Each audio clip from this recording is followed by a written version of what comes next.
Yes, sir.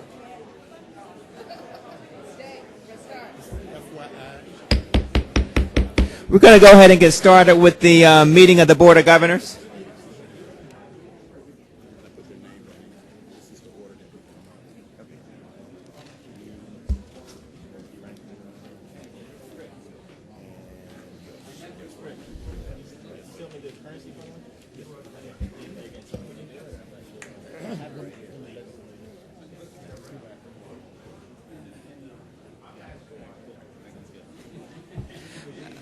Mikey, can you go ahead and call the roll, please? Certainly. Mr. Beard. Ms. Duncan. Here. Mr. Edwards. Mr. Edwards is here. Mr. Franklin. Present. Mrs. Frost. Here. Mr. Hosseini. Here. Dr. Marshall. Here. Mr. Martin. Here. Mr. Perez. Mr. Rood. Here. Commissioner Smith is not here. Mr. Stavros. Here. Mr. Temple. He was going to join us. Mr. Tripp. Here. Dr. Yost. Mr. Colson. Madam Chair, you have a quorum. Thank you. Thank you very much, Mikey. I appreciate everyone making the changes with your schedule to be with us here in Gainesville. And certainly, Dr. Matchin, I want to thank you very much for being our host and ask if you would take a moment to bring whatever welcome remarks you have, and certainly please introduce your board chair. Thank you and very whatever much. Trustees you have with you. First of all, we're delighted that that the board is here. It's a pleasure to have you all in Gainesville. And I introduced several of our trustees yesterday. I need to get out of a hole because there are two I didn't introduce yesterday. So Marianne Ferguson, the chair of our faculty senate, who's also a trustee, was here. And Ashton Charles, the president of the student body, is here as well. And I didn't introduce him yesterday. Mac McGriff, the chair of our board of trustees, is here as well. Thank you. Thank you very much. And I know yesterday I did give our presidents an opportunity to recognize any of the members of their board who were present with them. I know that that may have changed since yesterday, so even if there's some redundancy, I'm going to ask if each president will go around and recognize any members of their board who are present here with us today. We'll start this way. Go ahead. Thank you. I have with me Mr. Robert Stilley, who is the vice chair of our board of trustees. Bob.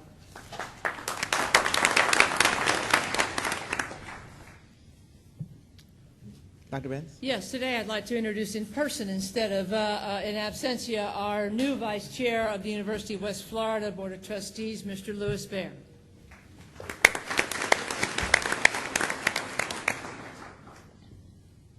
Any others? Dr. Baer? I would like to introduce Dustin Daniels, Board of Trustee member and President of Student Government.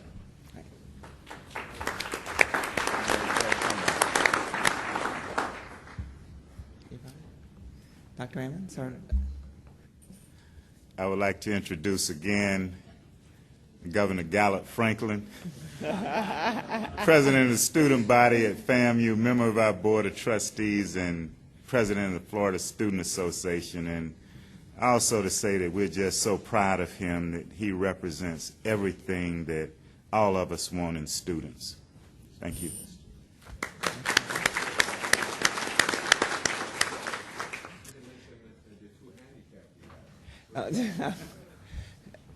Dr. Rosenberg, do you have any members of your board here?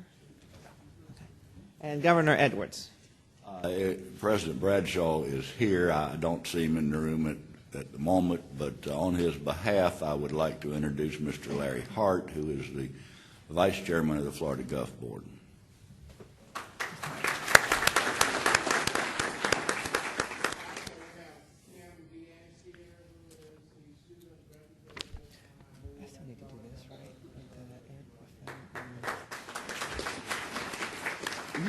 Just want to make sure. Justin, you want to say? Oh, okay, good. Again, thank you all so much for taking the time to be with us at our Board of Governors meeting. I understand the great commitment that you each are making to your individual institution, so the fact that you would add us to your list is certainly something that we appreciate. And as you can see from the type of exchange that we have here, that it is a little bit different from a local Board of Trustee meeting, and we hope that you would find our conversations beneficial, and we certainly appreciate your participation with us. And Dr. Matchin, I'd like to take a privilege, since you introduced your trustees, you had another one to come in, and if you wouldn't, I guess I can take care of introducing Carolyn Roberts. Carolyn Roberts, if you would please stand. We're so happy to see you. As you all know, that she is someone who we appointed as one of our appointees to the University of Florida Board of Trustees, and certainly she's made a commitment of service to the state university system for the state of Florida, and we're so happy that you would also, in addition to everything else you have going on, join us here at our Board of Governors meeting, and know that we appreciate the leadership that you provided our board for so many years. So thank you, Carolyn. I guess there are a couple different items that I'd like to bring out as a part of my report to the board today. One is that you recall that at our last meeting we reviewed the recommendations for state university commercialization assistance grants that were to be considered by the Florida Technology Research and Scholarship Board. These grants represent one of the 3 New Florida 2010 initiatives, the other 2 of which we will act on today. We are fortunate today to have one of the winning awardees here with us, Mr. Eric Bufkin. Mr. Bufkin? Perfect. Mr. Bufkin is an entrepreneur and executive with over 20 years of experience in the networking and communication integrated circuits market. He is a founder of the Palat Group, a consultancy focused on new technology companies. His grant-winning idea through the University of Florida IDCAP is an ingestible wireless sensor attached to pills or capsules to enable real-time assessment of adherence to a prescribed medication regimen. The technological foundation of IDCAP enables a new era of personalized smart medicine. Mr. Bufkin is here today to give us just a brief overview of IDCAP and how the State University Research Commercialization Assistance Grant will move the ideas further along with concept to reality. Mr. Bufkin. Thank you very much, Chairman. You did a great job describing that. I appreciate that very much. What we have basically made is a smart pill, if you want to boil it down, or some people call it a tattletale pill, and I'll describe it to you. Cool. I want to thank you all for giving us the opportunity to come present to you. I also want to put in a plug for the tech transfer organizations throughout the university system. Over the last many years, they have done a great job extracting technologies and turning it into businesses, helping turn it into businesses. There's a tremendous amount of smart people in our state, and extracting that out and putting it in the hands of guys like me that are entrepreneurs is a fabulous thing to do. So I'll tell you a little bit about how we're going to invest your money. Okay. First of all, you guys may or may not know, but there's a $290 billion problem in the healthcare system right now, and it's $290 billion of avoidable cost. That is, people don't take their drugs as prescribed. Just to give you an idea of what $290 billion is, you guys deal with much bigger sums of money than I do, I can assure you. I spent the last 30 years designing microchips, starting companies with microchips, selling them. $290 billion is roughly the size of the global market for semiconductors. So you think about that much lost motion or that much waste in the healthcare system, kind of makes you chilled.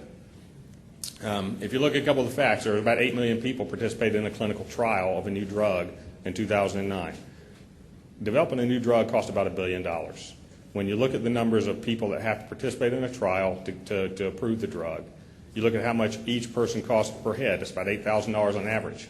Many of the trials being run over here at the University of Florida can run $25,000 or $30,000 a head. This is the investment made by the sponsor, the drug developer, in testing these drugs.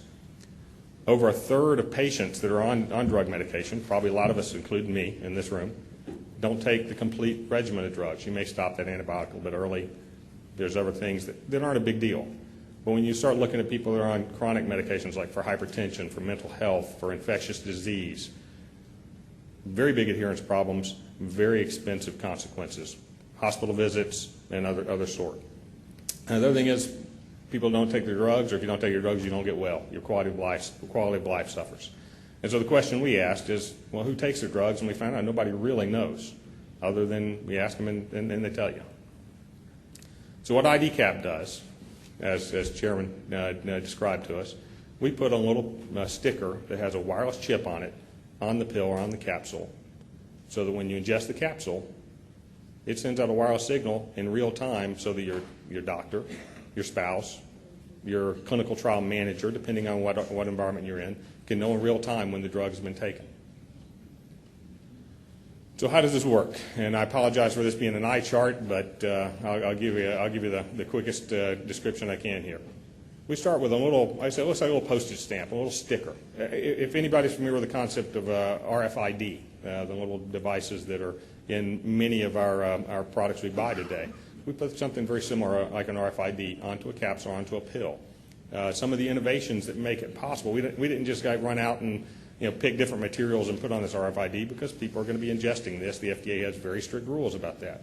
So there's a great deal of innovation in terms of the types of materials, a lot of it developed here at the university in the material science department. Once that pill is ingested, there's a special circuit on that pill that as soon as it goes into your body, as soon as it goes in your mouth, it uses the fluid in your body to start generating electricity, and that's how it powers the pill. So there's no battery, there's no power source. This thing can sit in the bottle for a year. You don't have to worry about the batteries running out. It would be great if our cell phones worked so well. The other thing that special circuit does is as it travels from your mouth down into your stomach, it kind of keeps track of where it's going. So we know that once the pill has reached the stomach, that it has indeed been ingested. It'll send little messages out saying, I'm in the mouth, I'm in the esophagus, I'm in the stomach, in the intestine. And it talks to a little wristband-style reader. You guys have all undoubtedly seen the little Livestrong bracelets, or a lot of the little health and fitness wristbands. Very similar concept to what our pill will talk to. That pill, once it talks to the wristband will talk through Bluetooth to your cell phone, from the cell phone into what most IT guys call the cloud, basically the internet. And then you have a database of personal adherence.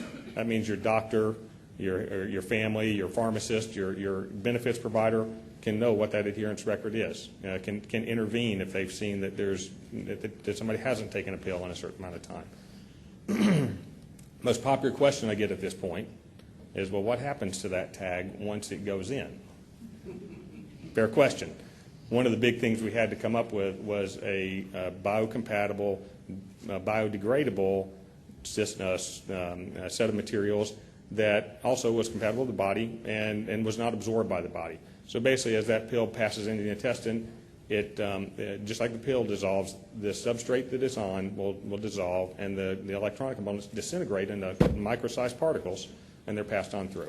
And so it's no different to the patient than taking a normal pill. So why does anybody care? Okay, why would you want to know when you're taking the pills? Well, in clinical trials, multiple studies show that if you have better adherence, that is, people take their drugs as they're claimed, you get better data, you're able to shorten the trial, use less patients in the trial, and drive the cost of the trial down, in some cases up to 50%.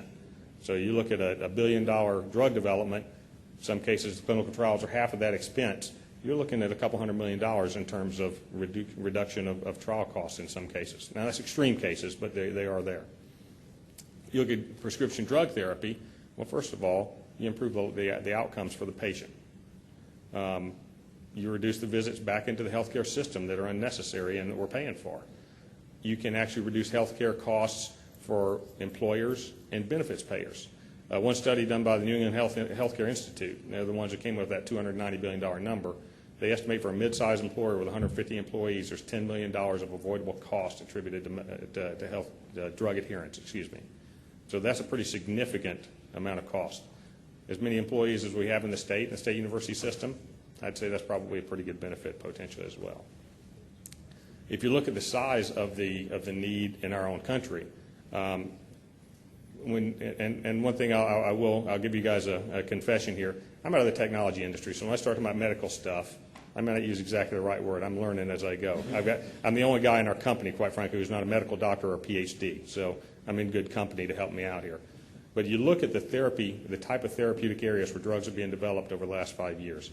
Out of the top 7 therapy areas, 5 of them are known adherence problem areas. There are about 2.5 million patients over the last 5 years, about 500,000 a year. Drug companies and sponsors are willing to pay several hundred to $1,000 a patient for the type of information we're able to collect using this system. That's a $500 million a year opportunity for our little company. That's the type of thing that CIRCAG grants can help ignite. You look at the prescription drug market, and these are U.S. statistics, and you look at the size of our state, you know we're a big chunk of this. 70 million people on hypertension drugs, on blood pressure drugs. 50 million patients on mental health drugs. 11 million patients taking different oncology drugs. HIV, AIDS, hepatitis, nearly 1 million patients. The largest cause of transplant rejection, if you've had a kidney or a liver transplant, one of the largest causes of rejection, people stop taking the immunosuppressants. Not a terribly expensive drug proposition, but the non-adherence is $1 million trip back for a failed transplant. So what we're going to do is actually collect adherence information and provide that either to the payers or the drug companies. That's basically what we are in business to do. What CIRCAG has allowed us, what the grant has allowed us to get started with, is to take some of the technologies that were developed by our own company, as well as 2 technologies developed by the university that we're licensing out of the university, and create the commercial products around it. If you look at our core leadership team, every member of this leadership team, and I'm not going to read, I don't do as nearly as good a job as the chairman did in terms of reading the qualifications here. The important thing I want to bring out here is every member of this leadership team is connected to the state university system in some way, either professionally or through some type of, or educationally. So we have a very strong team, and it's a very entrepreneurial team. We have drawn a great deal of leadership out of the state university system. So what did the CIRCAG grant do for us? First thing it does, I don't know how many folks have been in the process of trying to raise money for a new company in the last couple of years. It's fairly difficult lately. A lot of the folks who are making investments 3 years ago seem not to have the appetite. A lot of the angel funds that were investing in seed companies like ours have taken the position more of later stage venture funds, where they're looking for companies that are ready for revenue, not developing technology. So the key thing, the most important thing that the CIRCAG grant did for us, now it's not a huge amount of money. It's going to take several $1 million for us to commercialize our technology and get in the market and realize all these benefits. But the monies that CIRCAG granted to the University of Florida that came through to us are a spark that have helped galvanize people that have been considering investment. The university system has in fact almost acted like a lead investor. So we get leverage out of that, we get exposure out of that, and it's very attractive to our other investment folks because it's non-dilutive. So we've been very fortunate. We want to thank you very much for doing this. So in the short term, it's allowed us to move forward in our development and make progress with our fundraising. Longer term, if I look at where our company goes, we're never going to be a 10,000 person manufacturing company. It's just there's too many moving pieces to come together for us to do that individually. But we will have very significant R&D in multiple disciplines, be able to draw a great deal of R&D talent out of the university here and the other universities around the state. Be able to do some very high-tech medical device type manufacturing as well. So this type of investment, if I could encourage you to, if you want to put your money on bets that are going to return, these are the type of bets I would encourage you to place. So I appreciate you guys having me here today. I hope that was helpful in terms of understanding what we're doing, and hopefully is encouraging in terms of what you want to do this time next year.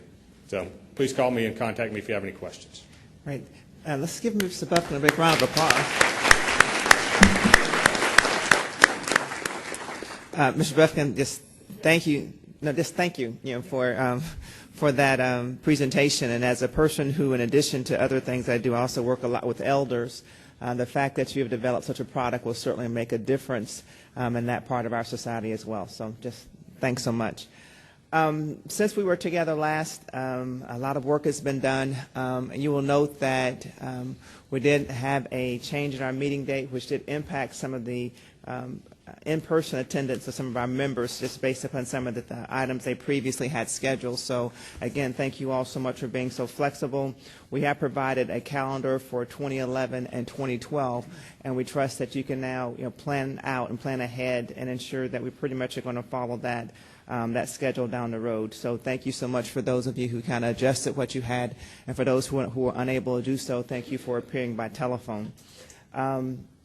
Since we work together at the University of North Florida, we have been very busy with committee meetings.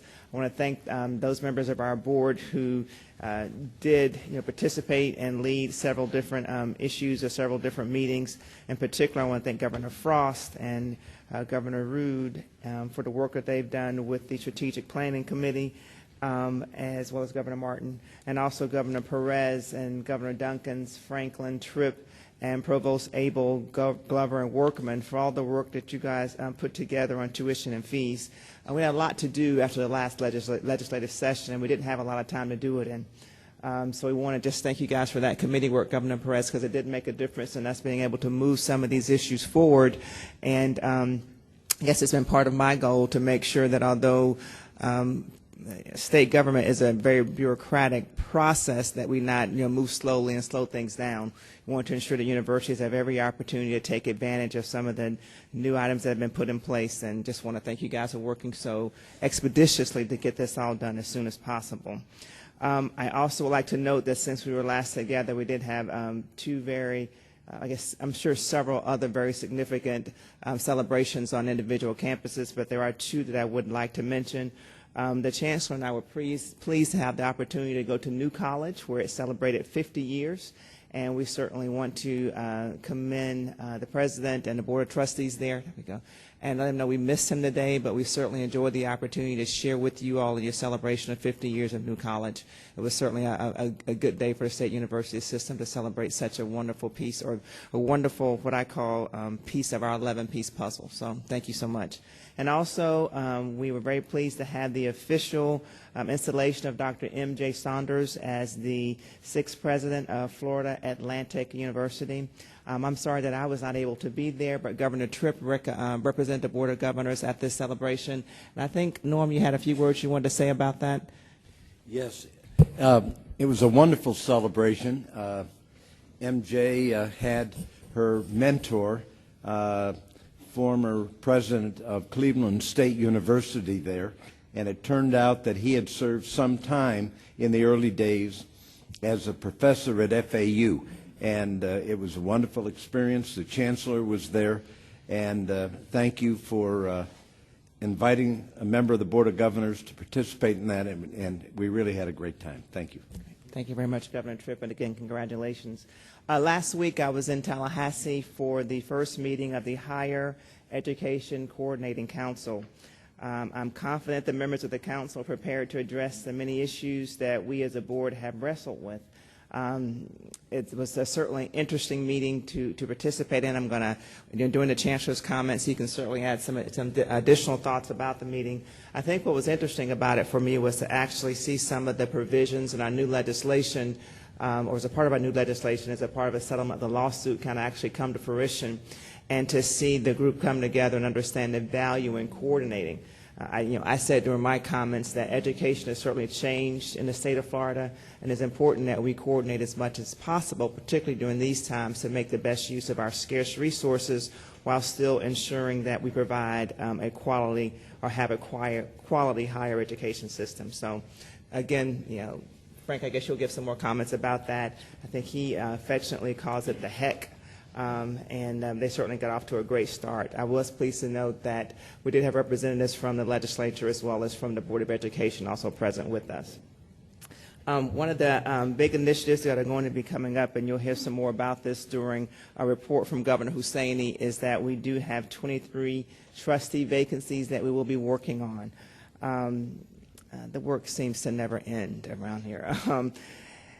The terms will be ending in January of 2011, and Governor Husseini is committed to provide leadership on this matter, and he will give an update, I think, during this presentation during the meeting. That's correct. Our next meeting is at the University of West Florida in Pensacola. I want to thank Governor Bentz for hosting us at that meeting.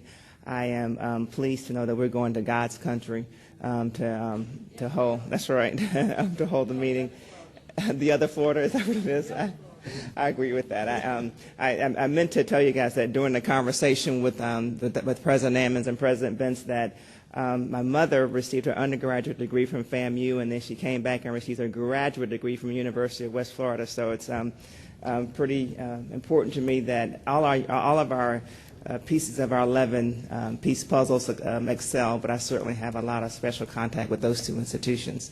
And while I'm doing these personal plugs, I'd like to represent to Dr. Matchin that I had the pleasure of coming back to campus on last weekend to celebrate the 35th year anniversary of my sorority actually being started here at the University of Florida. So I'm pleased to know that 35 years ago, women of Alpha Kappa Alpha sorority were asked to come, and I'm very pleased that I was invited to come back and participate with them. So I had to get that in as well. Ava was 6 years old when she went to school. Thank you very much for saying that. I appreciate that. And then finally, I'd like to, well, a couple more things. I do want to say to our presidents that I hear you, and that, believe me, the board hears you, that we understand that it is our goal to support the idea that it is not a one-size-fits-all, and that we understand that we are developing a system of 11 different pieces of a puzzle that are very different, and we are working to coordinate that difference while also ensuring that we're advancing the state university system. So, you know, we hear you when you tell us different things, and we do what we can to make this all work together. So please know that I think sometimes I get messages that there's a feeling that we are sticking you guys and trying to hamper or hinder your success or progress. And certainly that is not our role, and that is not what we are here to do, but we're hoping that we're going to advance the system by working closely with each of you. And to our students and families that are so concerned about what we do about tuition, we also hear you, and we're working to ensure that we play our role, that we have very active boards of trustees, but we're working very closely with our legislature to ensure that we are following their lead, and also we're taking up the responsibility that they've given us to ensure that we do the right thing as it relates to our funding as well as to our tuition increases. Note that right now we're dealing with regulatory issues, and we have been asked to put some regulations in place, and we're ensuring that we do our best to consider all parties as we build the regulations that our local boards will work with, and coming up with the changes in tuition. And to our alumni, I always say that we're doing what we can to ensure that the value of your degree increases, and we think that the better we make our system, the better or the more valuable your degree will be. Will become and continue to grow. I also would like to extend a very special congratulations to Governor-elect Rick Scott. We're looking forward to working with you as well as Governor-elect Lieutenant Governor Jennifer Carroll. Just congratulations. We're pleased to know that as a part of your the Governor-elect's 7-part platform, he really emphasized the importance of higher education, the role that it should play throughout the state of Florida. And we just want to say that we are looking forward to the opportunity to work very closely with him and his administration to ensure that we continue to create this new source of economic development, or a continued source of economic development within the state of Florida, and ensuring that we provide the quality and the good value. I also want to take this opportunity, as this is our last meeting, to come together to say farewell to Governor Christ. We understand that he certainly is serving through January or through the end of the year, but he's been a very good friend to higher education. I think that he's made some bold steps when it comes to differential tuition and his support for New Florida. I certainly want to thank him for the wonderful appointments that he made to our Board of Governors, and just want to let him know that we appreciate the commitment that he made to the state university system and to higher education within the state of Florida. And with that, there's one more thing, and I promise that I won't take this much time in all of our meetings with my comments. But we also want to express sincere thanks to Provost Larry Abel. Larry's going to be stepping down from his position as provost at the end of this semester.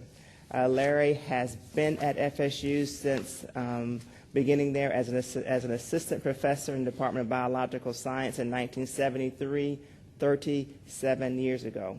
He has served as provost and executive vice president for the past 16 years, serving now 3 FSU presidents. And he has served all of us well over the years, attending our meetings and certainly being a resource in answering our questions. Now, Larry will continue working with the Institute for Academic Leadership, which has helped countless deans and academic administrators throughout the system. And I also want to invite up, I guess, Ralph Wilcox, if you're going to come, I guess, on behalf of the provost to make comments regarding Larry. But Larry, we just want to say a big thank you because you've meant a great deal to the state university system in the state of Florida.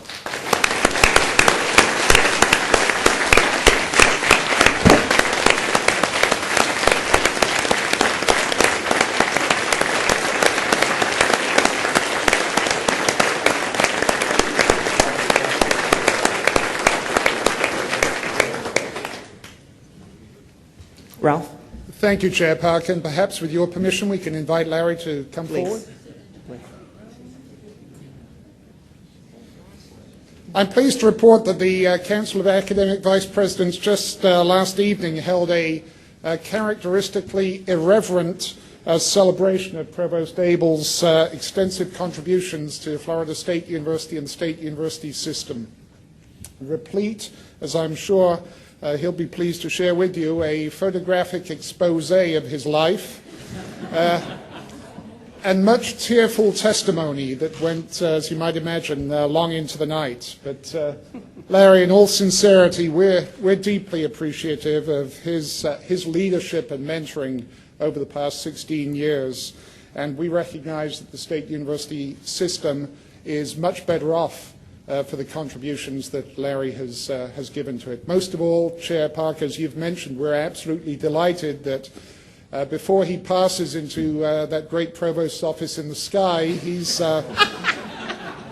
he's agreed to continue his long-time service to the state through the Institute for Academic Leadership. So again, on behalf of the Council of Academic Vice Presidents, Larry, thank you for your leadership, your vision, your integrity, your commitment to academic excellence, and most importantly, your commitment to access and student success. Thank you.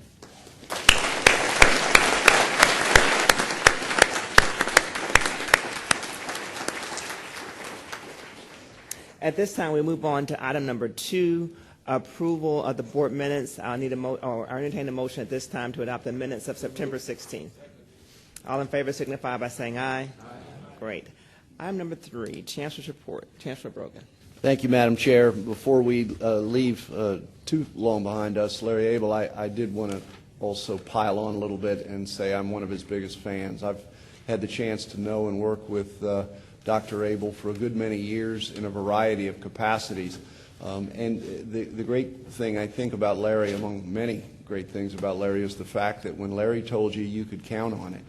He's one of the most honest people I've ever worked with. He knows that sometimes his honesty can be difficult for people to swallow. Doesn't mean you always agree with everything that he says, but the simple resolve is the fact that when he says it, you can take it to the bank. And he has served so many for so long, and we really appreciate everything that he has done, not just for Florida State University, but for the state university system in the state of Florida. And Larry, we're going to miss you in that capacity, but Governor Tripp just asked me a little bit about the institute that Larry continues to head, and it does wonderful work in providing serious orientation for newly appointed chairs of departments. That might sound a bit mundane, but let me assure you, when people move from faculty to the role of chair of a department, along with that comes enormous responsibility. The operation of our universities obviously rests with our presidents and our provosts and our vice presidents, but there are layers of very important interface with those departments and colleges that are held by those chairs. And this group does great work in making sure that they know of those obligations and also provides a great support network for all of those folks as they go about the business of assuming that new role and responsibility. So, Larry, we look forward to continuing to work with you in that capacity. But again, thank you on behalf of all of us. Just several quick updates. I did, as the Chairwoman mentioned, want to add to her comments on the Higher Ed Coordinating Council. I was the one fortunate enough to be able to make the motion as a member of that council that our two representatives brought to us by the legislature. As you know, in the legislation, it not only has the 5 chief executives of the different delivery systems, the Commissioner of Education, the Chancellor of the State University System, the Chancellor of the Florida College System, and each of the 2 leaders of the ICUF schools and the proprietary schools. But beyond that, 2 representatives from the broader community and business community, one from the Senate, one from the House. We were very fortunate in that we were provided from the House Marshall Chrysler III, who was here yesterday and is a member of the board of the University of Florida, not only an outstanding individual, but a man who has made it his business to become very aware and involved of what we do in our education system. As a business leader, he understands the importance of that and the importance that that plays in the future of our entire state. John Moyle came to us from the Florida Senate, and again, a former member of the Board of Regents and somebody who clearly understands the power of education at all levels to help lift up a state. So I had the good fortune of making the motion because it was an organizational and informational meeting that those 2 gentlemen assume the role of co-chairs of the organization, and they agreed to do that, and they'll provide us, I think, great leadership. It was important that Chairwoman Parker be present. As she mentioned, there were other very important people present, and also to make comment representing their boards. We had the State Board of Education represented, the privates, not-for-profits, the legislative branch of government, but she, as chairwoman, represented this board and this system very well in terms of what we were hoping for. We had presentations from Chris Hart, who heads up Workforce Florida, in terms of trying to create an arm of this entity that will give us a good look at where we're headed as a state in terms of our workforce need, hopefully better aligning in the future our degree production to make sure that we are not only generally turning out great degrees, but also that whenever it is possible or necessary that those degrees line up with what's going on in Florida, in the country, and in the world by way of workforce. We also had a presentation from Heather Sherry. Heather heads up the Articulation Coordinating Committee, which has taken on the charge of trying to determine how we can better interface the 5 delivery systems and also enhance the delivery and articulation that we already have in place. Most notably, that group has taken up issues like the 2+2 program, which is still, in my opinion, and I think many share that opinion, one of the best programs of its kind in the country.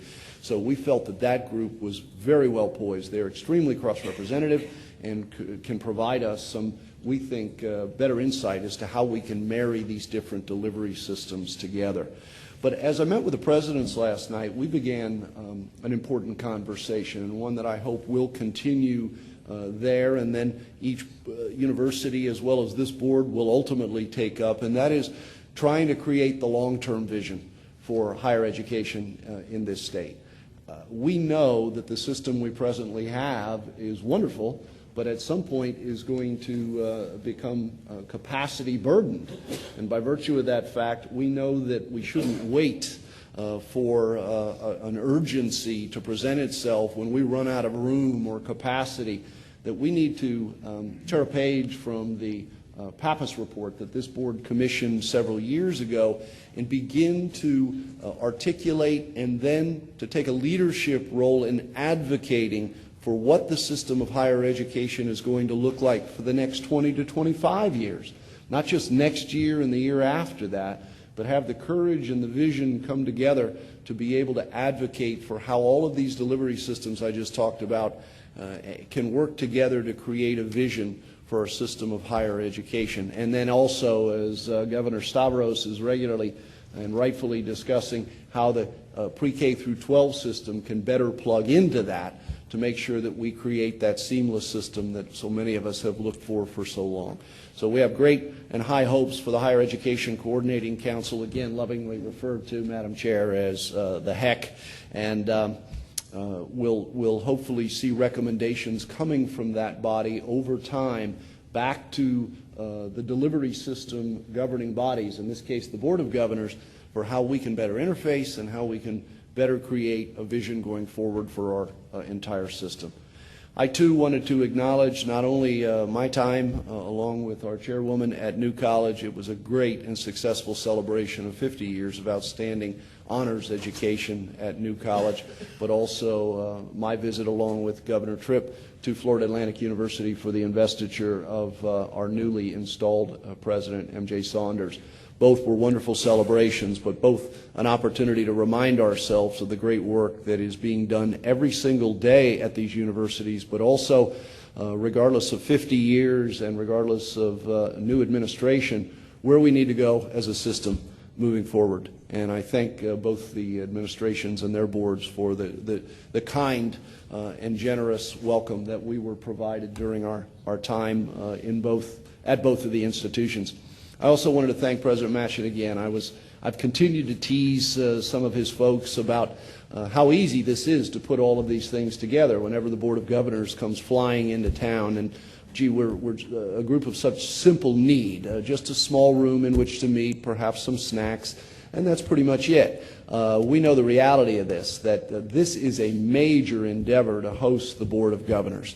And the people who seldom, if ever, are acknowledged for all of that hard work in preparation leading up to, and then making sure that this meeting is smooth, efficient, and that is comfortable by way of setting. Also, the consistent showing of the Florida Channel to make sure that what we do is transparently done, and not only for the people in this room, but also for people all over the state of Florida who will have a chance to see the work of the Board of Governors and the great things that are happening at our university. President Manchin, thank you again to you, and then through you to all of the people who have made our stay here very comfortable and hopefully very efficient. I also wanted to thank in advance the hard work of President Benson and her staff. They've already started the work of getting prepared for us coming up at our January meeting. We've got a very bold and aggressive meeting schedule in Pensacola for that meeting, and we know you'll take good care of us as we make our way over there. I also thank the board. Moving the meetings around, I think, also gives the board a constant reminder of the policies that they set, the regulations they look to, that they aren't just being done in a vacuum. You actually get to see the facilities, meet the people, see the programs close up, and I do commend the board. It's a lot of work to move all over the state of Florida. Some universities, you may have noted geographically, are a little more difficult to get to than others. Sure you will. But we are very thankful that you're opening your doors, and to our board that you're taking the extra time to get out there and see what's happening in our universities. A little later, after we finish our official business with the regularly scheduled agenda, Madam Chair will gavel close that meeting and then gavel into meeting the Board of Governors Foundation. For the new members, especially of the board, a reminder that this board sits as a dual role, not only the members of the Board of Governors, but also as members of the foundation for the Board of Governors. And at that meeting, we'll be electing officers, and I know Madam Chair has some ideas for some greater economic security for that group. But I did want to say, as we get ready to do that a little later on, it is an important activity. One example of some of the work done by that foundation is October was National Disability Awareness Month, and one of the restricted funds within our foundation is the Johnson Scholarship Fund. And among much of the coverage that was generated in the media, there was a very nice feature story about the hard work of our board staff, who also serve as the staff for the foundation to administer those scholarship funds. More than $7 million has been distributed in the past 15 years just from the Johnson Scholarship Fund within your Board of Governors Foundation. It's helped more than 1,000 students statewide over that same period. Kelly Lehman, who not only recently came on board as our new Director of Communication, but also now will assume a newly organized role of working more closely with the foundation over time to see if we can grow the foundation and provide even greater additional opportunities through the Board of Governors Foundation for the future. So I didn't want you caught off guard as we move into that next meeting, but I also wanted to take just a brief opportunity to extol the importance of what that body is doing and also its potential for doing even more in the future. So with that, Madam Chair, I think I'm completed, and turn it back over to you, unless there's any questions. Any questions for Chancellor Brogan? Thank you very much. With that, we move on to item number 4, our reports from our committees. Governor Tripp. Thank you. The Audit and Compliance Committee met and report to the full board. We worked on a board compliance program model, and under that, the Board of Governors Compliance Committee and Regulation took on a compliance review project. The first phase of the compliance review project, which is a review of the board regulations, is complete. Board staff have identified and distinguished what needs to be done and by whom to implement the regulation. They are reviewing internal policies and procedures to ensure board compliance with its own regulations. Then staff will examine and verify university compliance. A Board of Governors Compliance Committee has been established and is composed of senior staff, and it will continue to provide guidance on this project. During the committee meeting, we had a presentation from Tom King of Accretive Solutions on the value of an effective compliance program. Tom is the Vice President and leader of the Jacksonville office of Accretive Solutions, and he is also a CPA. He reported on the value and benefits to the state university system of having an effective compliance program at both the local and university level and at the system level. Tom suggests, for example, that we start by developing robust compliance programs at our universities, which is happening now, by the way, establishing a framework for identifying adverse trends across the system, which Derry's office is working on, and that we work together with our universities in the aggregate to manage risk. One way to monitor a board's effectiveness is to do a self-survey. Chair Parker and I both agree it is time for this board to examine its effectiveness. She asked me to take on the responsibility of working with Derry Harper to conduct a self-survey on this board. Tom said that he has a survey already in place that he can share with us and share with Derry, so we will conduct the survey and we will report back to the full board in March 2011 of that meeting of our effectiveness. And be very frank with us. The only way we can learn about whether or not we're doing a good job is if we get honest feedback, and I don't think we'll have any problem with the universities telling us that. The next item was the Board of Governors operational audit. Derry provided the committee with a brief report of the findings of the board's office operational audit. There were 3 findings. One was the board did not adopt a regulation requiring universities to submit financial statements prepared in conformity with generally accepted accounting principles. The second was the board needs to enhance its procedures for informing the public regarding its collection of Social Security numbers. And the third was the board needs to improve its procedures related to the monitoring of grant expenditures by the universities. Corrective actions are already in place for each of these findings, and we'll provide a 6-month follow-up for verification of that. Next, the Audit and Compliance Committee Handbook. Derry provided all members with a copy of the Audit and Compliance Committee Handbook, and you should each have a copy. It's really important as board members that we're familiar with this, so that if anything ever comes up, it's not about, gee, we didn't know we had this, or we didn't know we had this responsibility, because we do have it. Hopefully, our system will operate at such a high level there will never be a case that has to come before the committee, but that's probably wishful thinking.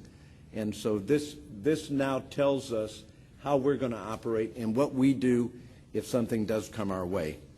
The handbook contains various sources of authority key to the board's operation, as well as documents pertinent to the function of the Audit Committee and the Inspector General. In our June meeting, we agreed that the handbook would be a helpful resource for all board members, not just for members of the Audit Committee. Preliminary inquiry and investigation process and committee role. This we need a motion on at this meeting. Derry drafted procedures regarding his office's handling of complaints against the university. For those complaints where it is alleged the university may be unwilling or unable to address allegations, Derry, through his office, will conduct a preliminary inquiry and make a recommendation to me, either for no further board action or for a more thorough investigation to be improved. Because Derry's office receives 30 or more complaints annually, we need to find a way to efficiently and appropriately handle and close them. For those matters where Derry recommends no further board action, we would like to delegate the authority to the chair of the Audit and Compliance Committee to concur with him, or in the alternative, to determine that the matter needs to be discussed further with the committee. So I am recommending that that's the procedure we put in place, as opposed to having each one of those investigations come before the Audit and Compliance Committee, which would mean that we would need to convene, we would have to... Hold on. Yeah. So what we're asking is that it be presented at this board, okay, and then according to procedure and process, that we would have time for everybody to discuss that, to make sure they're in agreement with it, and then we would have a final motion at the next meeting. So I would move the presentation to the full board for consideration at the next meeting, and I would accept a second. Second.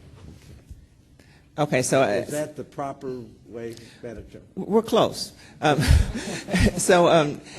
thank you so much. I guess ideally, and thank you so much for your work, Governor Tripp, with this issue. Ideally, I know for many of you, this is the first time you've heard this, and I wanted to give you an opportunity to adjust or to comprehend and think about the idea. Certainly, we had a good discussion during the committee meeting, and the committee has certainly done its work. But before the full board takes a vote on it, I'd ask if you would take a moment and then either at our, we may have a special meeting in December or at our January meeting. At that time, the full board will actually, I guess, I will entertain the motion as to whether or not we go ahead and accept that as the process that we will follow. Again, keeping in mind we're making as a board to pretty much delegate the authority as to whether or not an item that comes before the audit committee is one that should rise up to our consideration to the chair of that committee. And that's why I want you all to take a minute to look at that and ensure you're comfortable with that. And then as a full board at our next meeting, we can vote that out. I might say that we have developed within the committee, okay, the process that says that really what we expect to happen at the university level is that they will deal with it and that they have the ability to deal with it. Only in the cases where they don't deal with it or they appear not to have the ability to deal with the issue would we then take it into our jurisdiction. Many times the complaint we receive is really somebody trying to get a second bite at the apple. They don't, the university is dealing with it. They're dealing with it through all the process. They don't like the outcome they're seeing at the university. Therefore, they want to bring it to our attention kind of on an appellate level. Well, that's not really what we're about. And so we do investigate it. We do look at it to see if the university, through Derry, if the university is actively pursuing through its own procedures this matter. And if Derry determines that they are, there's no need for us to think about it again in this committee. And so what we're trying to do is bring those type of actions to closure without having the committee have to go through all of the items again. Action today is for information only, will come up in January and we'll take an action there. That's correct. January or earlier.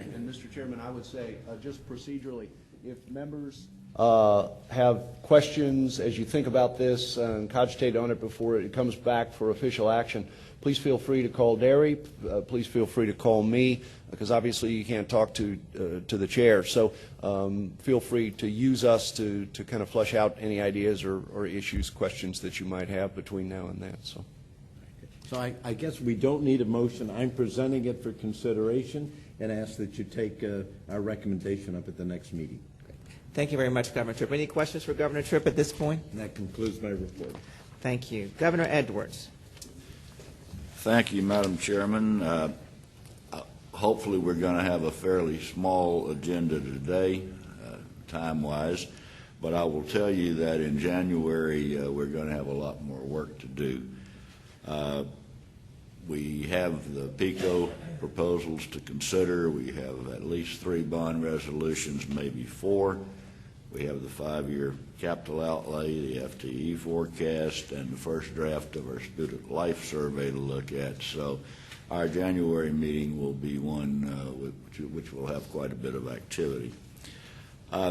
The first item on our action agenda, and I would move the adoption of a resolution of the Board of Governors authorizing the Division of Bond Finance of the State Board of Administration of Florida to issue debt on behalf of Florida State University to finance the construction of a parking garage on the main campus at Florida State.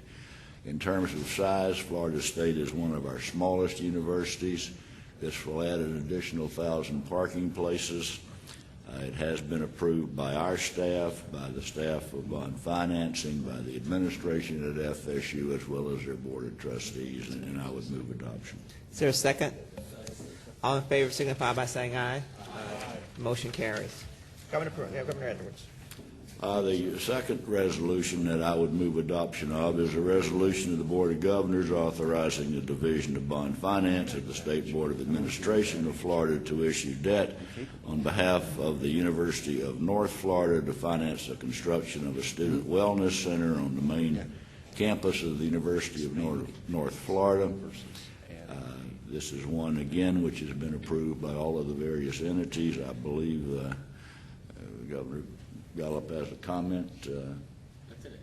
He said it in the committee. It also has the full support of the students. There was a stipulation added that would require President Delaney to work out at least 5 days a week there, I might add. I would move approval. Is there a second? Second. Any discussion? There being none, all in favor signify by saying aye.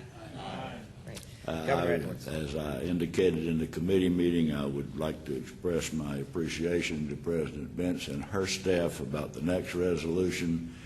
They had presented a proposal which was nothing wrong with the proposal. It didn't follow the technical guidelines of our system. There are exceptions to that, but only in real emergencies. Making a long story short, they had proposed to wrap around some other financing and to have interest-free only payments on this particular obligation for a period of time. Our rules clearly provide that all of our bond issues must be amortized over the period of the debt, and these were not anyway. After having a very good discussion with President Bentz and her staff, they've agreed with the position of our staff. They have changed their proposal. It is now in full compliance, and I would move the resolution of the Board of Governors, the approval of a resolution of the Board of Governors authorizing the University of West Florida Financing Corporation to issue debt to finance the construction of a student resident facility on the main campus of the University of West Florida. All in favor signify. Thank you. Any discussion? Yes. I'm sorry, Governor Hussein. In looking at the documents, the interest rate that was used, and I questioned the staff, and then they brought it to my attention, and the interest was used with like 6.5%, and today's rate is somewhere around 4% range, and they said we just use the maximum just to make sure, and my recommendation was let's have more realistic interest rate put in the documents that it doesn't show almost 50% higher than actually what the rate is or getting charged. Chris, would you like to, here you come, comment on that? I understand what you're saying. Yeah, I very much appreciate that comment, and we can do that, on these bond issues going forward. I think historically we've looked and said it's better to estimate high, it's more conservative, because if the numbers and the financing work and meet coverage at that high rate, well, then we certainly, if they get a lower rate, they'll be well within coverage, because we've always looked at it to say avoid any possibility of, default. We want the strongest possible credit rating, so we've assumed a conservatively high rate. But I think in this case you're correct. We could have chosen a slightly less conservative assumption of rate, because you're right, the market is there. One of the things I would also say is these proposals can be, several months in the making, and sometimes that initial rate when it's set might have been set, 5 or 6, 7 months ago. But we'll keep that in mind, and if the market conditions, we'll try to make sure the rate more closely matches current market conditions. Any further questions there? This is a very good point, and obviously our universities get the lowest rate that they possibly can. It's kind of a fallback safe position.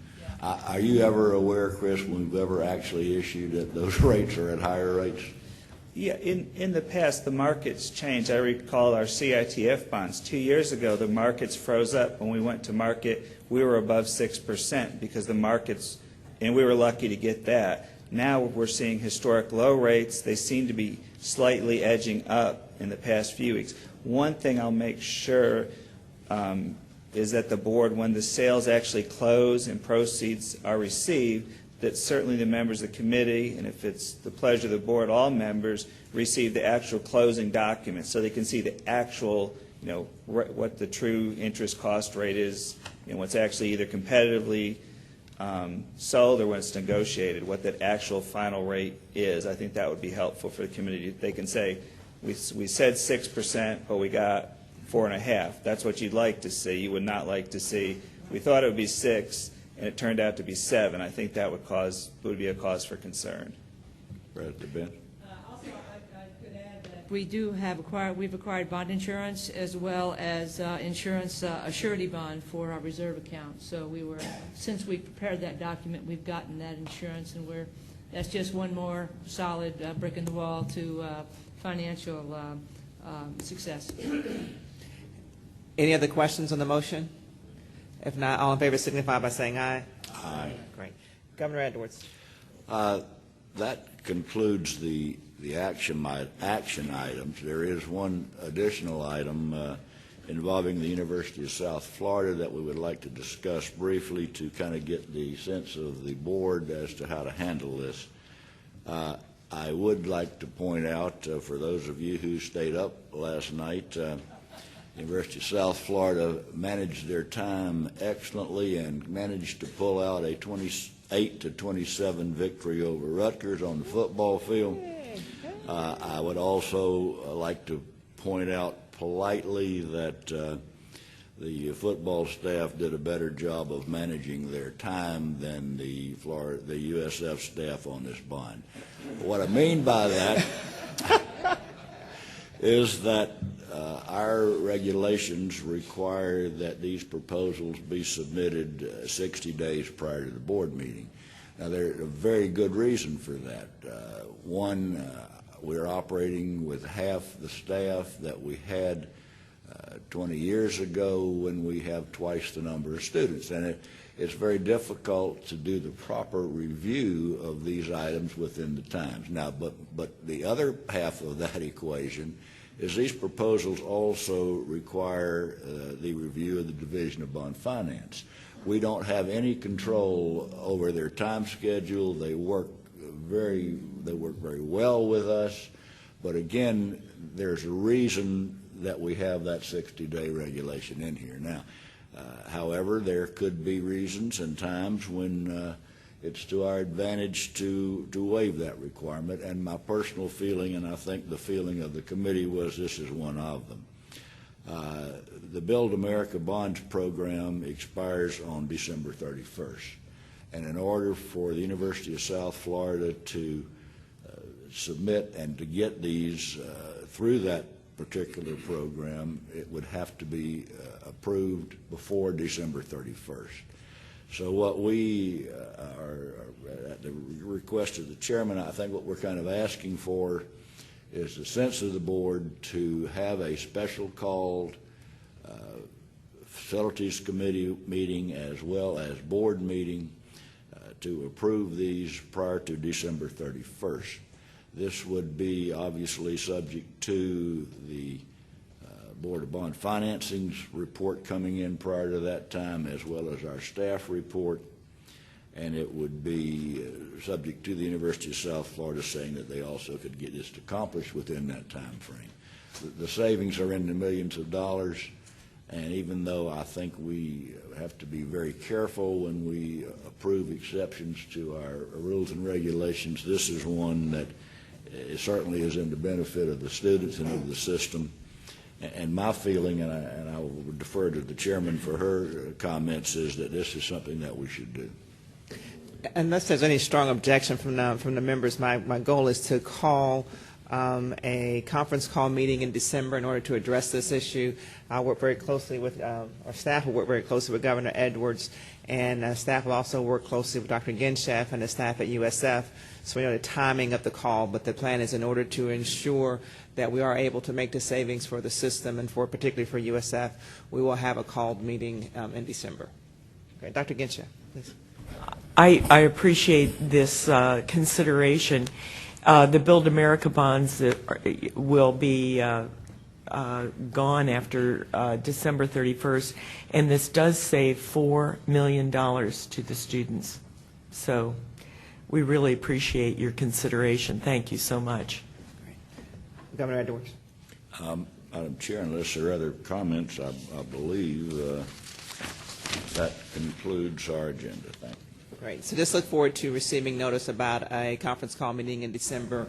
There may be a few other items added to the agenda, but it really specifically is to address this particular issue.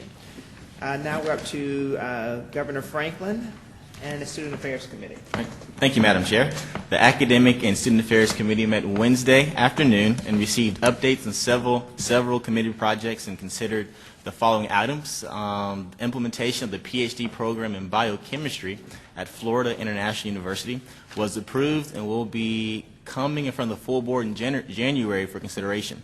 Although biochemistry tracks exist under different programs at the University of South Florida, Florida Atlantic University, as well as the Florida State University, the FIU program will only duplicate only one standalone program, which is currently at the University of Florida in the biochemistry doctoral program.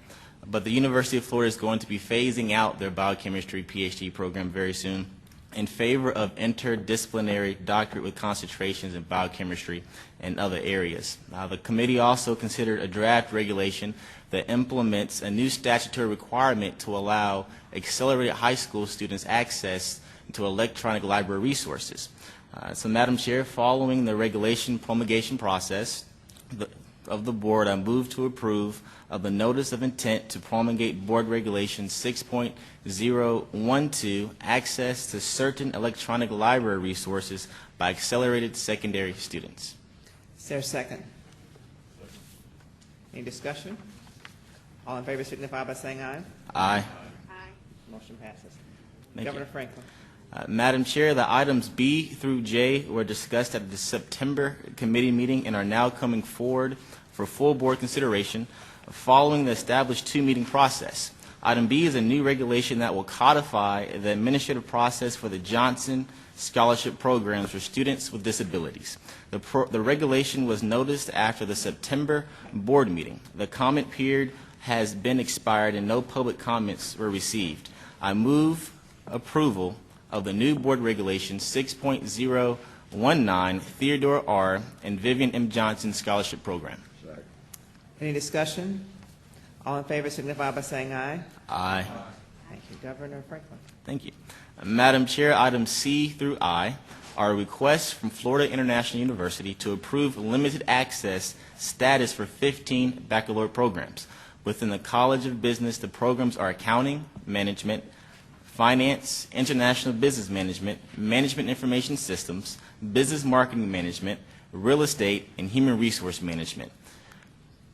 Elsewhere within the university, the programs are health services, administrative, fine arts, theater, social work, music, communication, and hospitality management. I move approval of limited access status for the 15 baccalaureate degree programs at Florida International University identified by level, title, and CIP code in the board agenda.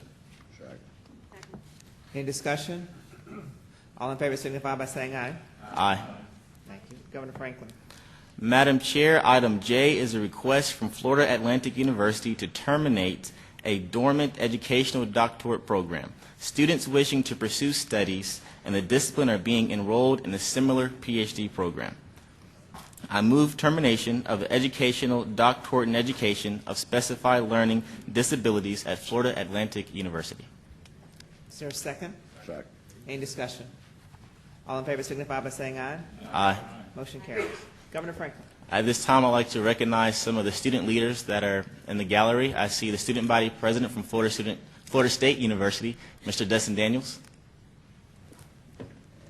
And I also see Mrs. Ashton Charles, who's the vice chair of the Florida Student Association. How's it going? Awesome. And that concludes my report. Thank you. Again, I want to extend a very special thank you. I'm sorry, go ahead. A great job keeping everything moving the last 2 days. Thank you. Thank you, Governors Franklin and Duncan. And again, I want to thank the student leaders who are present with us. We appreciate your input and participation, and certainly want to invite you to attend all of our meetings. We certainly appreciate just your presence. It does make a difference. With that, we'll go on to Budget and Finance. Governor Perez. Thank you, Madam Chair. We've got 3 items to take up, and I've got to concur with Governor Edwards. January and February are going to be very full. As you know, we've moved our financial aid workshop from this month to the January meeting as well, so we're going to be spending a lot of time in Pensacola. Dr. Benz. First up on our agenda is the modification or the amendment of Regulation 7.001, tuition and associated fees.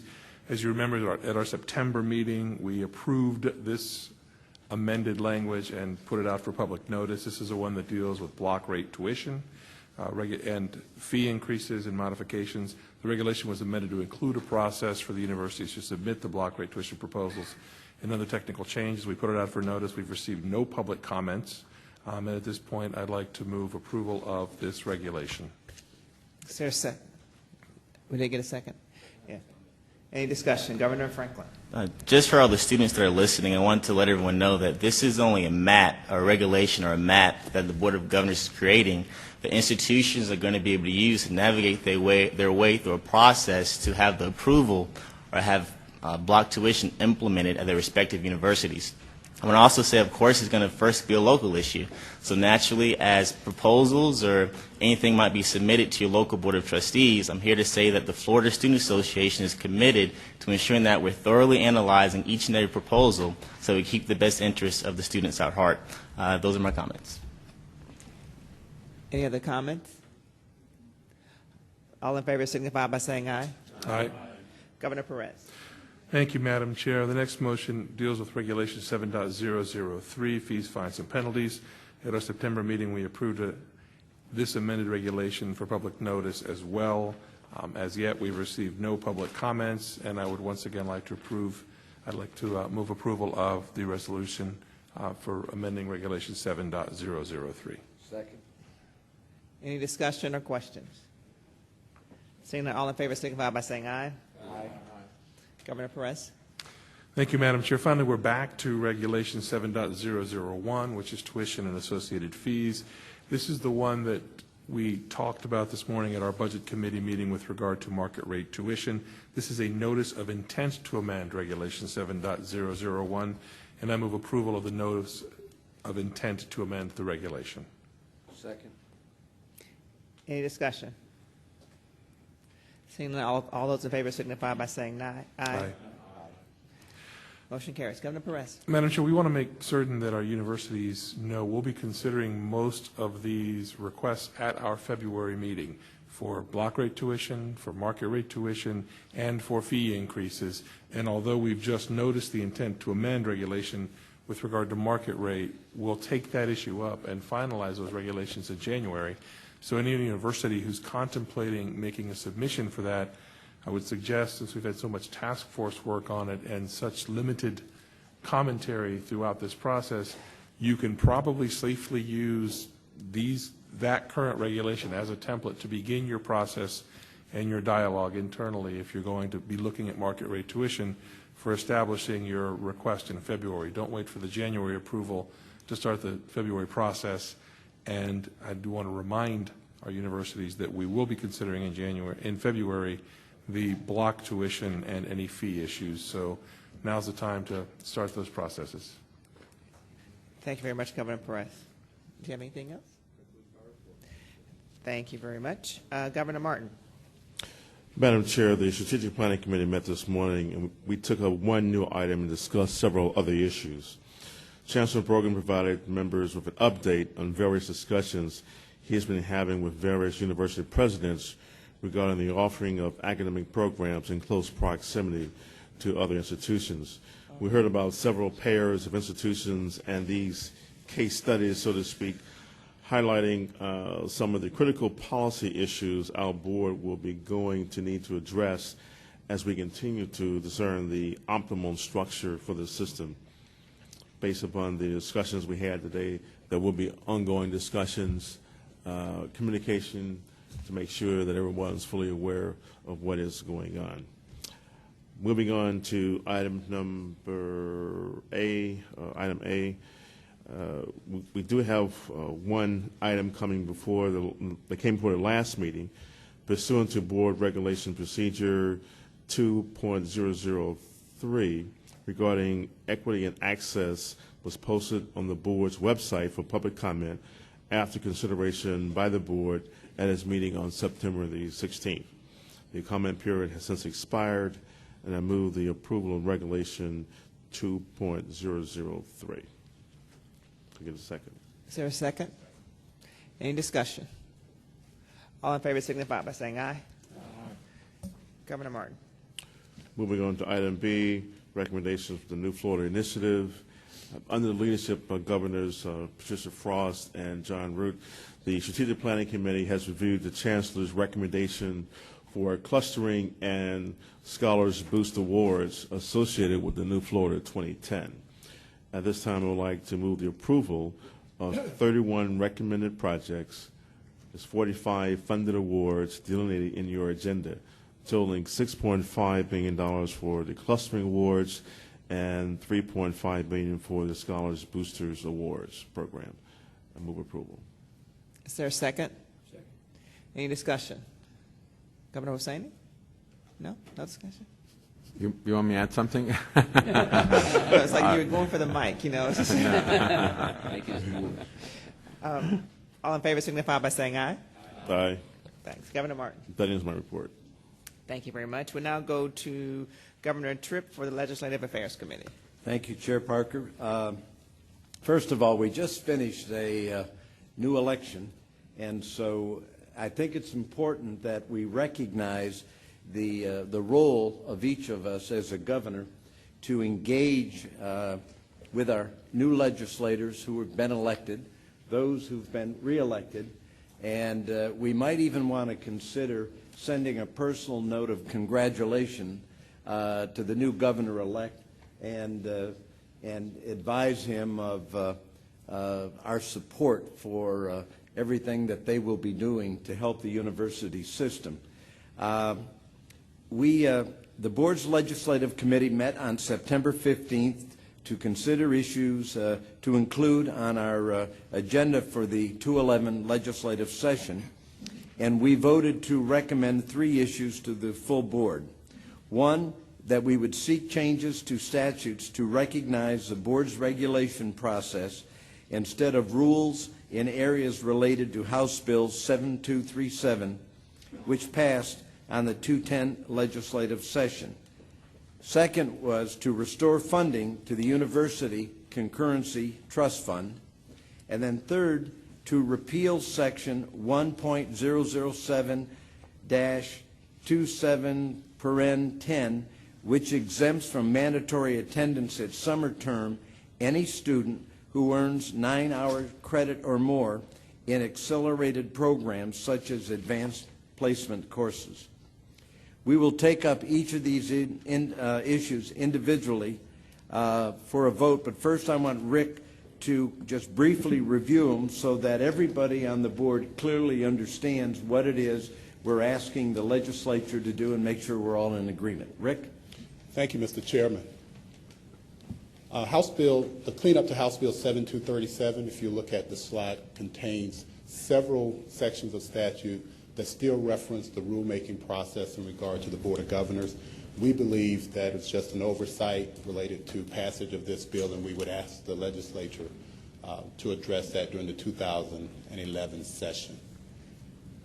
The University Concurrency Trust Fund generated a lot of conversation at the last meeting. It was started in 1993, and it was funded from a service charge that applies to trust funds. And that money was going into the University Concurrency Trust Fund.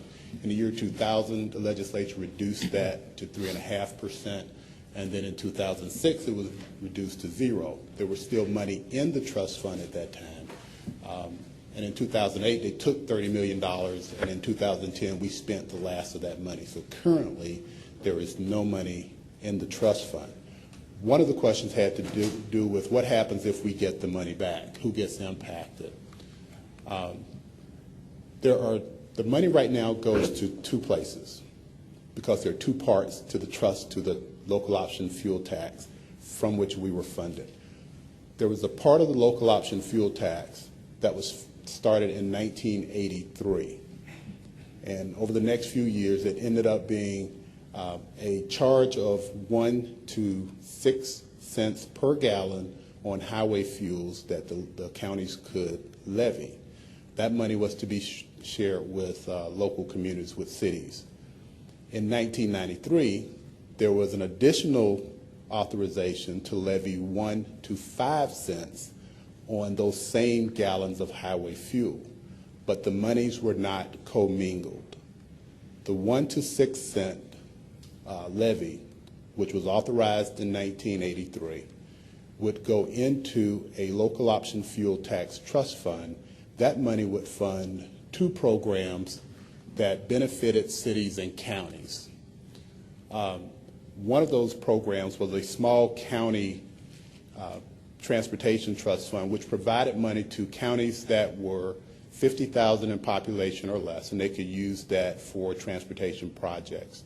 There was also money going into another county transportation program that was intended to build, repair state highways that were within the jurisdiction of those counties.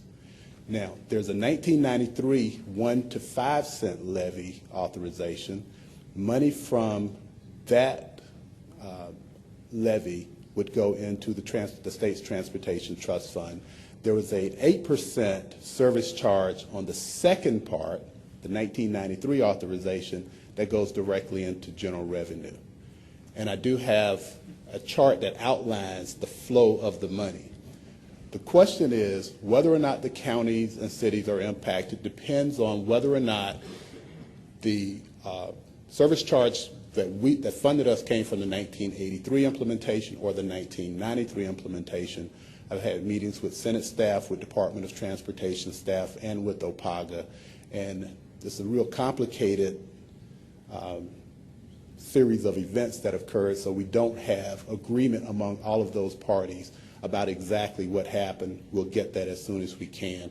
But we have right now commitment from the Association of Counties to support our efforts to have funding restored to the University Concurrency Trust Fund, and the League of Cities is considering our request for their support, and we'll continue to have conversations with them. So those are that's an explanation of the University Concurrency Trust Fund and the money that was used to fund it and what happens to that money. Okay, before we do the motion, any questions of Rick on this? All right, let's the first motion I would make is that the governance cleanup issue. Is there a second to that? Second. Any discussion? All in favor signify by saying aye.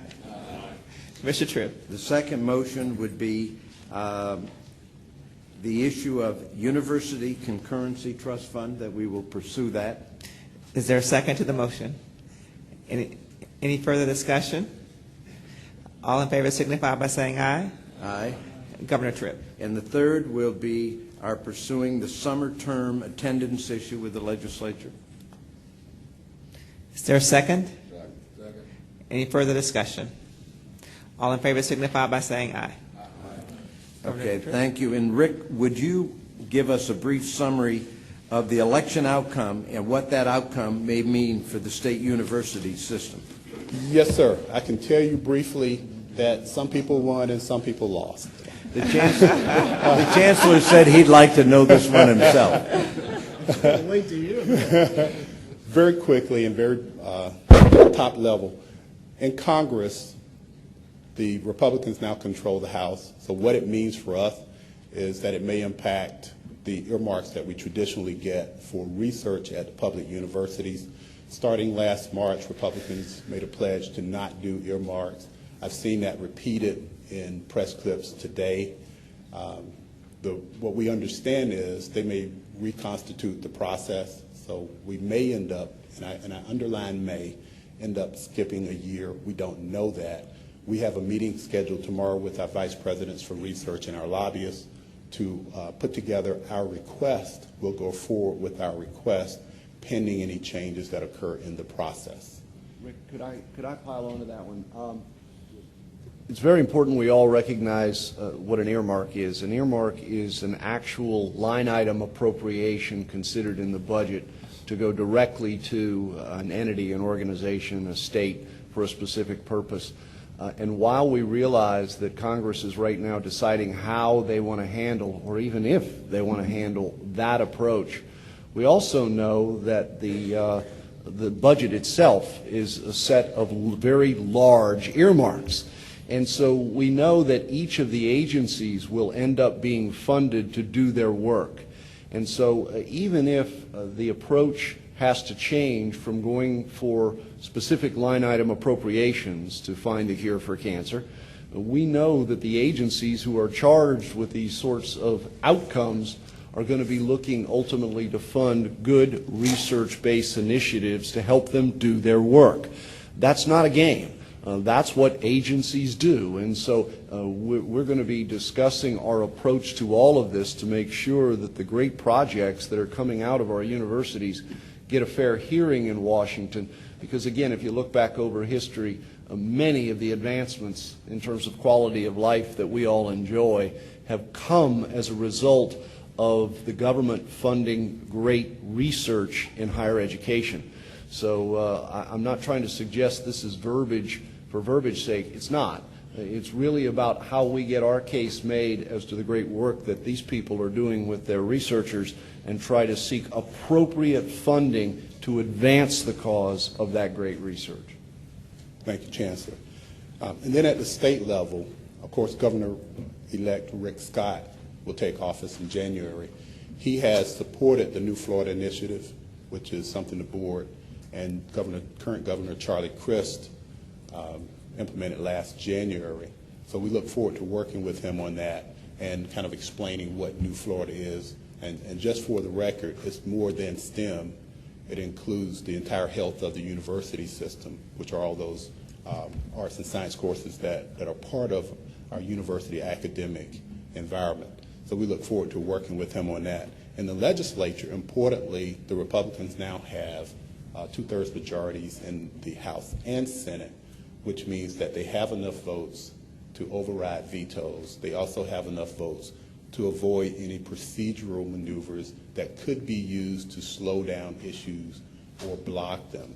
So it will be interesting to see how that plays out over the next session or two. Just a footnote, just today, and perhaps some of you saw it in your clips, there's an indication that the legislature may be looking to call a special one-day session as early as mid-November, specifically for purposes of taking up some of the items that were vetoed during after the last legislative process.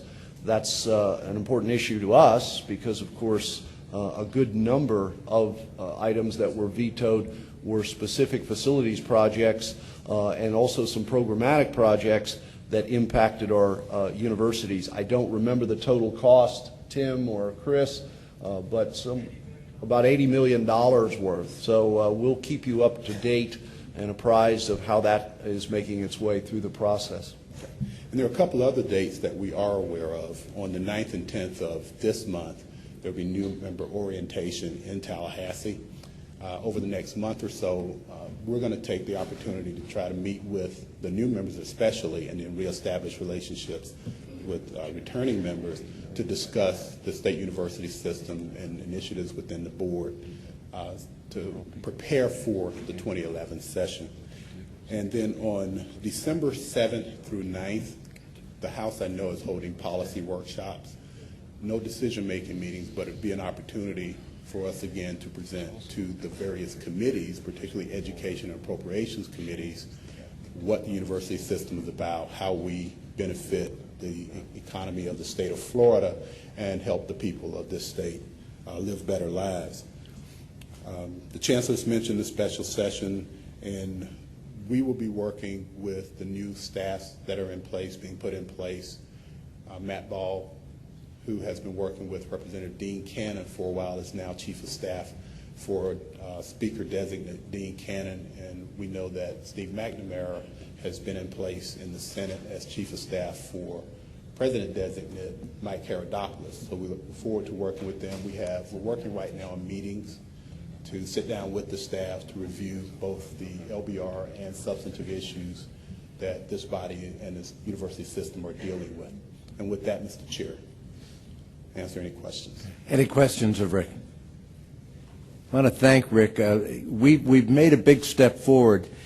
Rick and each of the university's individual representatives have come together, and I think going forward we're going to see concerted action on any legislative things that we need to do. We do much better when we put a united front together, and the legislature can see that we're in agreement, that we understand, what it is we're looking for as a system, as well as our supporting each of the universities' individual matters that are important to them. And I think, Rick, you've done a great job, and we look forward to a good session coming up. Thank you, Mr. Chair. Thank you. Mr. Vice Chair, I do have one comment. Yeah. We're going to start to sound like a broken record, but it's Cortellis, Cortellis, Cortellis. And we talked about it. Well, we've talked about it several times, but I know I brought it up at UNF. It's an issue, and I understand that you all didn't come together and as a committee and vote it out as that's one of our priorities. But I'm asking that we come up with a plan for 2011 to address that issue. Mr. Vice Chair and Rick, if you guys could come up with something, I really would appreciate it if we went together as a concerted effort. We're losing dollars, we're losing support, and it just doesn't make sense. So please. Madam Chair, I also wanted to put a footnote on this one and just remind everybody that while that is a rather limited list, unified as it is, it doesn't include the obvious legislative budget request, which is also enormously important to the entire system. So everybody needs to familiarize themselves with that LBR that was approved by the Board of Governors and make sure that when all of us are visiting with members, appearing before committees, dealing back at home with our delegations, that we're all singing off the same sheet. So the LBR, which wasn't up there because it's rather unspoken, I'm speaking about that now and saying it should be an integral part of everything that we do in our lobby efforts. Yes, sir. Governor Yost. Vice Chair, I would also ask whether we want to address as part of the summer term attendance at this point, entertain a motion having to do with requesting the legislature consider extending Bright Futures to the summer.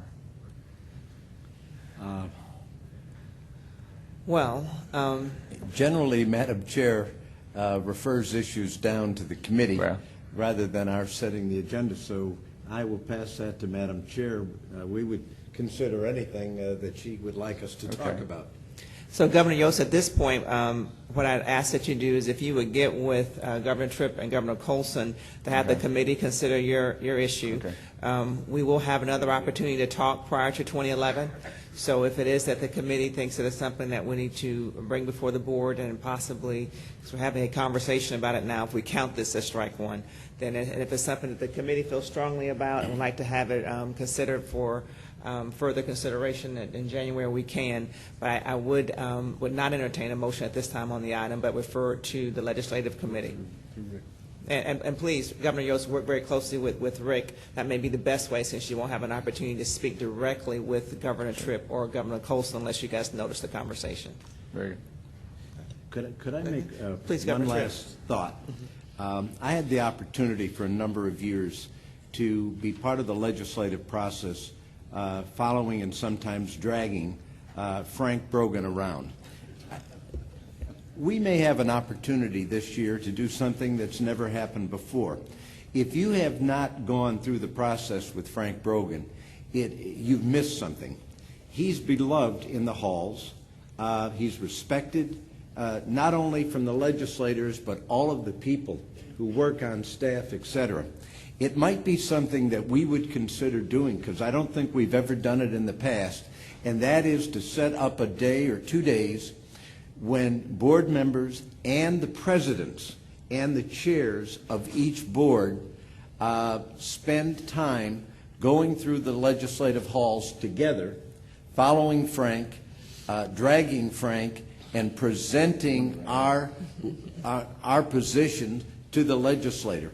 I know each of the universities have their days when they come up and present, themselves. But it might be an interesting thing to do when we, once and for all, show a united front to the legislature. And I just wonder if I could ask the presidents, since they're here, do they think that would be a good idea? And should we pursue something like that this coming session?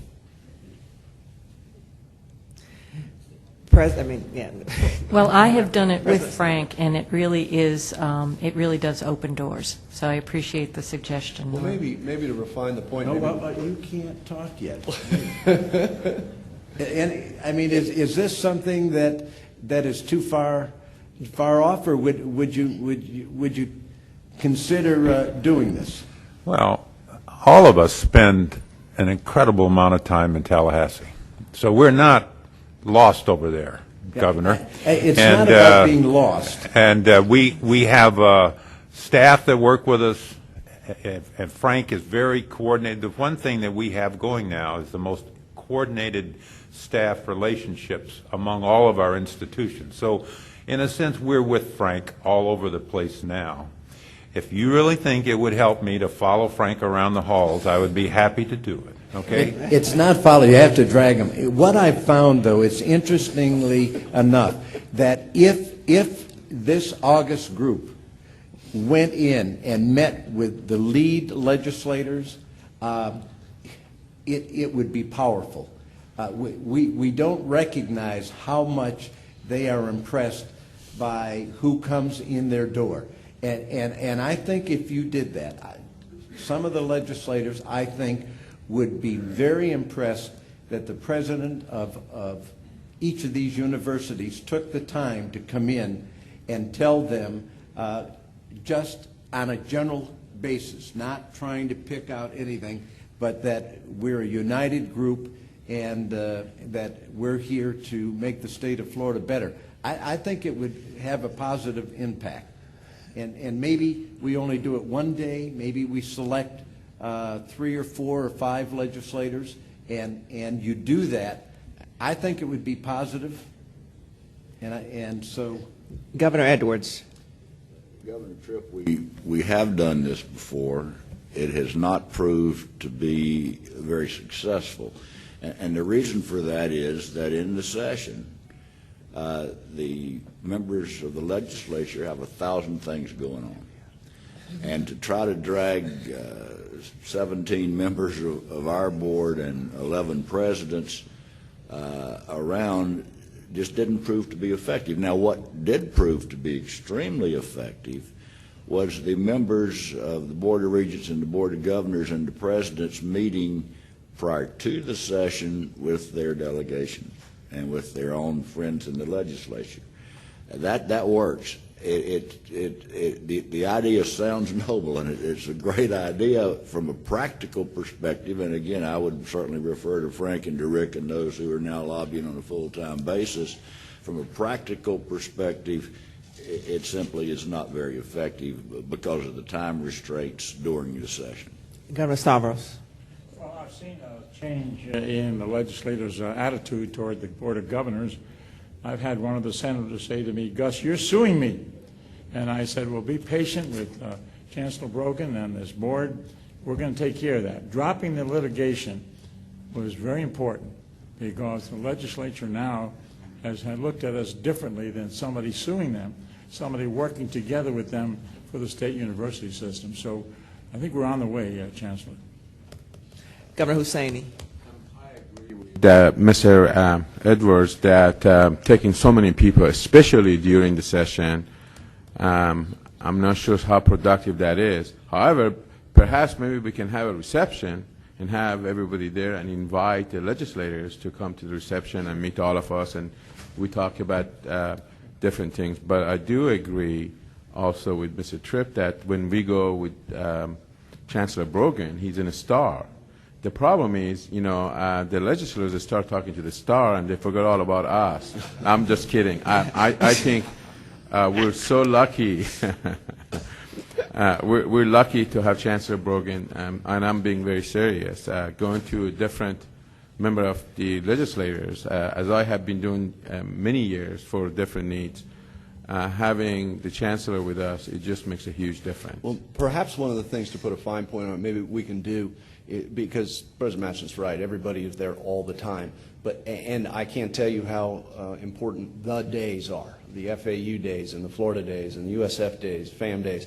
Maybe one of the things we can do under the aegis of reception activities, et cetera, is just coordinate a state university system day where we are all there anyway, and we organize ourselves during that day in a way to elevate the entire system as almost an exclamation point on the individual days and what people are doing. Include the Board of Governors, include the Boards of Trustees, and include obviously the presidents and the legislative representatives, and organize it that way. Yeah, Governor I Perez? wasn't wedded to that way, and I think by getting it out on the table, we've maybe heard a better way to do it. And so whatever it is, I hope that we do that. And I like the idea of a reception or something else. And I think we ought to work towards it. Does this mean you won't be following me through the halls, Bernie? All the time. Governor Perez.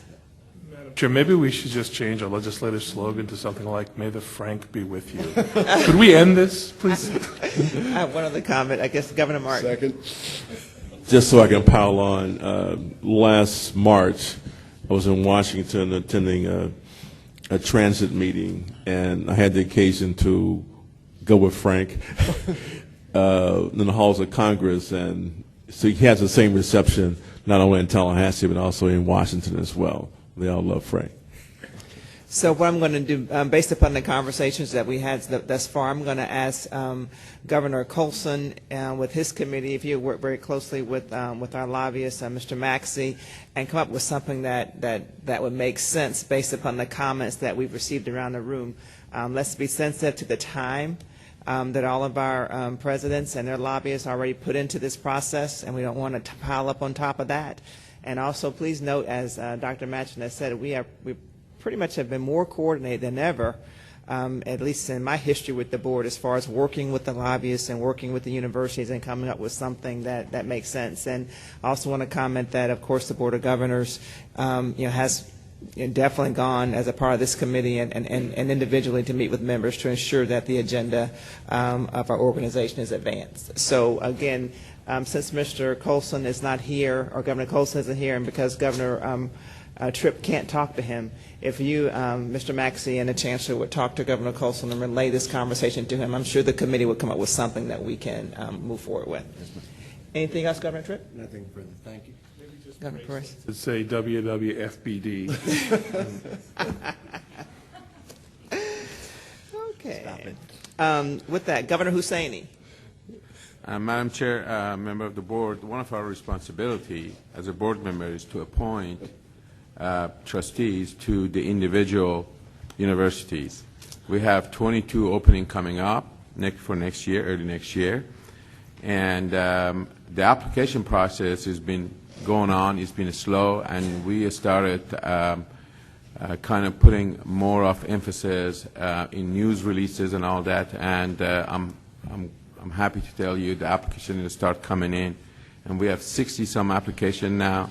We're extending the deadline now for the last time to getting application to November 15, which is a Monday at 5 p.m.